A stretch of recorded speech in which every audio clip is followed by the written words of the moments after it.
Hello everybody. Hello everybody. I'm George from Ireland.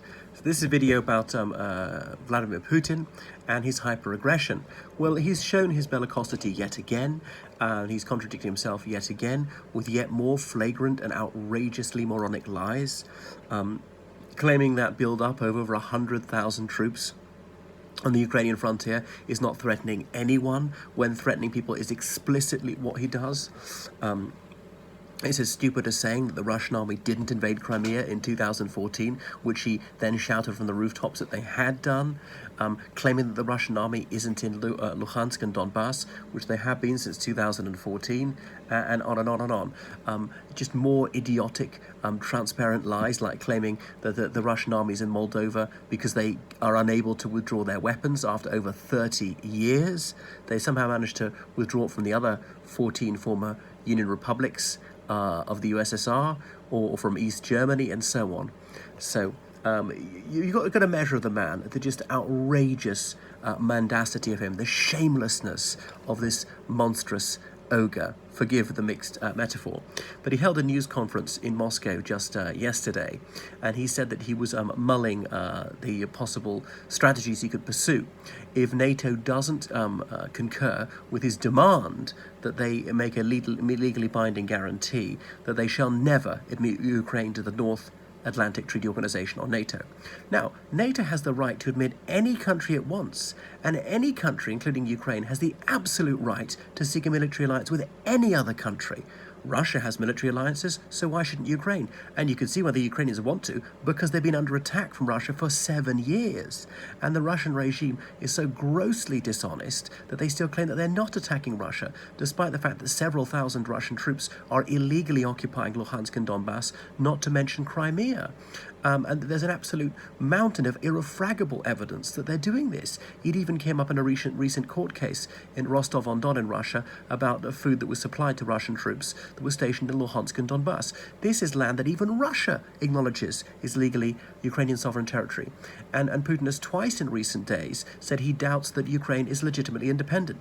Yet another disgustful and blatant lie. It is most certainly an independent country, is recognized independent by every other country in the world, including Russia, including Putin's own government. If it's not independent, why is there a Russian embassy there? And why do you accept a Ukrainian embassy in Moscow? Despite this conflict, this undeclared war, they still haven't broken off diplomatic relations. So anyway, saying that if you don't accord to what I want, to vowing that you shall never allow Ukraine to join NATO, then I'll see what I'm going to do. Well, what more could he be doing? I mean, they're already invading Ukraine. It'll have to be to step up the invasion. And so Ukraine bent over backwards to accommodate the Russians for decades, making Russian a co-official language, allowing the Russian Black Sea fleet to stay in Crimea, voluntarily giving up their nuclear weapons to Russia.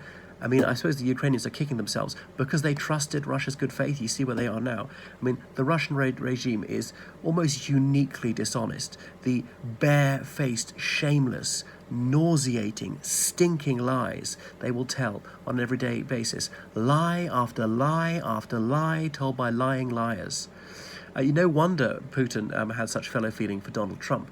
But and then his deputy foreign minister saying, yeah, we might act militarily if we don't get what we want. Well, that's called war, right? I mean, a larger scale war than the fairly low intensity conflict they've been fighting for 7 years.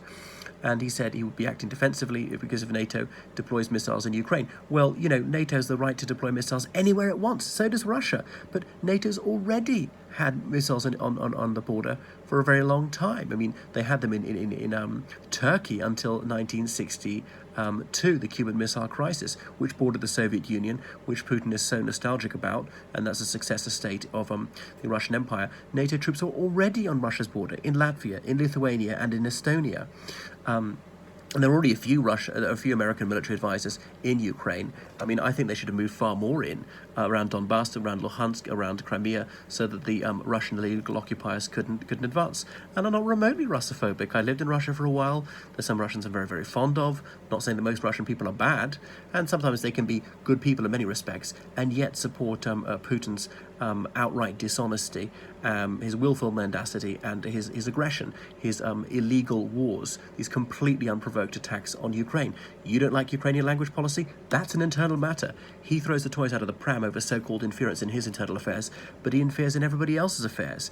The illegal occupation of Moldova, the illegal occupation of Georgia, the illegal occupation of Ukraine, and so on. The attempted murder of a previous Ukrainian president, Lukashenko, and so on. And obviously Putin has committed murder in his own country many, many times. The 1999 apartment block bombings, when he murdered several hundred of his own civilians, obviously in Chechnya, several thousand Chechnyan civilians or Russians murdered by security forces. I realize that in a conflict, inevitably there are collateral casualties. Some civilians will be killed. Right, you try and minimize that, but this was not accidental. This was willfully killing civilians, knowing them to be civilians, which has happened again and again and again on a large scale, and is virtually never punished. Anyway, so well, you can see why Ukraine wants to join NATO, and they have the absolute right to pursue whatever foreign policy they want. He wouldn't allow other countries to dictate his foreign policy, and he can't do that for Ukraine. Claiming that Ukraine and Russia are really one people, really? And is that why you're attacking them? Because you like them? Well, I suppose in a sense it's right from Putin's point of view, because he's killed so many civilians who are legally Russian. And of course, he's a huge admirer of Stalin, a Georgian who killed millions of Russian civilians. It is astonishing. It's just nauseating. It really beggars belief. And Russia's got real problems to attend to. The cost of living crisis, this rising inflation, this economy which is over-reliant on hydrocarbon sales and so on. So he should be attending to that instead of splurging huge amounts on weaponry to fight this totally unnecessary and avoidable illegal war. This war of aggression attempting to conquer Ukraine. He's infuriated that Ukraine is a free country with a free media, unlike his country where journalists get sent to jail all the time for telling the truth, labelled foreign agents and so on. He's trying to shut down all sorts of human rights organisations which expose the countless massive-scale atrocities committed by the Soviet government against its own people and indeed against foreign people, denying a whole lot more when millions of Ukrainian civilians were starved to death and so on. Anyway, so Putin said that we've got nowhere to retreat. Well, you do actually. You could retreat from Moldova, or you could retreat from Georgia, you could retreat from Ukraine, all these countries where you're illegally occupying another country's sovereign soil. You're the largest country in the world. Russia can retreat more than anybody else can retreat. And he said it would take adequate military technical measures if the West continues its aggressive course. Well, there is no aggressive course by Western countries. NATO countries haven't taken on an inch outside NATO territory. They have not claimed any Russian soil. They've not fired a shot in the direction of Russian soil. It's, his underling Belarus, which hijacked that Ryanair flight, and the Belarusian army have been threatening the Polish army and trying to send illegal immigrants into the European Union, and on and on and on. So why else would they be doing this huge build-up? They've never done anything like this military build-up on another country's borders. He's obviously trying to intimidate Ukraine, but given the Ukrainians fair warning. But even if you know you're going to be attacked and have several weeks warning, that doesn't guarantee you'll actually be able to win. So it really is idiotic. Now, the European Union, the United States, they've warned of severe sanction if Russia plunges ahead with this. But Putin may think that they're too heavily dependent on hydrocarbons from Russia. Now, Gazprom, the main Russian gas company, is selling less and less gas to the European Union as weather gets colder, temperatures are dropping, the price is going higher, and thinking that he's got a chokehold of the European Union because he can switch off the heating in Europe in midwinter. But all that do obviously push the EU more towards renewables. And we can turn out a thermostat, we can put on woolly jumpers, but yeah, it can make the EU suffer. So he's trying to hold people hostage like that way. So blackmail is the rule by fear as always. So 14,000 people have been killed in this, and he's got this sort of this Rust Belt area called Donbass. So it's moronic. It's not particularly advanced Russia's interests, but NATO's been far too limp-wristed. There hasn't been firm enough pushback. You cannot attack another country, illegally occupy another country like this, and get get away with it. And obviously there's a lot wrong with US foreign policy. They so often have been backing up Israel's illegal occupation of Palestine and other countries for decades. All right, that's enough from me. I really hope it doesn't come to war with Russia, but he's obviously intimidating to try and gain some concessions. He'll be left with a bit of egg in his face if he doesn't.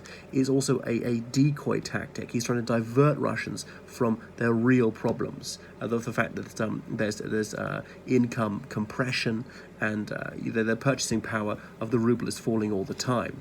So trying to create as many boogeymen as you can and distract them from that to think about these evil NATO fascists who'd have a see. When obviously he's the fascist, labeling any Democrat an extremist. He is the extremist. That's enough from me. Toodaloo.